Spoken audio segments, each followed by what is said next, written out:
نیچے سے کوئی خریداری کوئی شاپنگ نہ کیجیے, بس نفل پڑھ کر سیدھا گاڑی میں آئیے گا. ہاں جی, میں آپ لوگوں کو راستہ سمجھا دوں گا. احد کے مقام پہ ایک چھوٹی پہاڑی ہے جسے جبل رمات کہا جاتا ہے.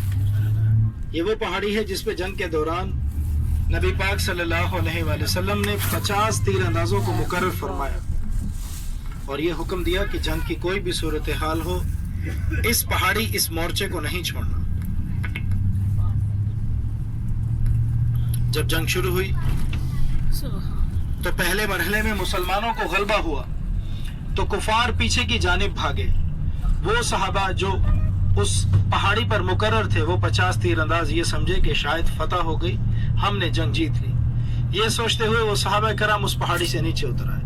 جب نیچے اترے تو حضرت خالد بن ولید, اس وقت انہوں نے اسلام قبول نہیں کیا تھا, وہ مشرکین کے لشکر میں شامل تھے اور ایک ذہین جنگجو تھے.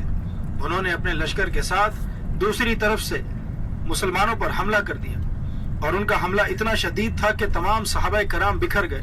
کچھ صحابہ آپ صلی اللہ علیہ وآلہ وسلم کو حفاظت میں لیے گھیرا بنائے آگے کھڑے ہو گئے اور کفار کی جانب سے جو بھی تیر یا نیزہ آتا صحابہ کرام اسے اپنے سینے اور بازوؤں پر لیتے رہے.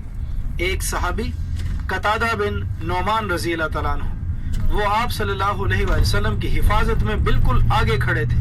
کفار کی جانب سے ایک تیر آیا اور وہ تیر سیدھا قتادہ بن نعمان رضی اللہ تعالیٰ عنہ کی آنکھ میں لگا. ان کی آنکھ سے خون بہنے لگا. انہوں نے مڑ کے اللہ کے نبی کی طرف دیکھا.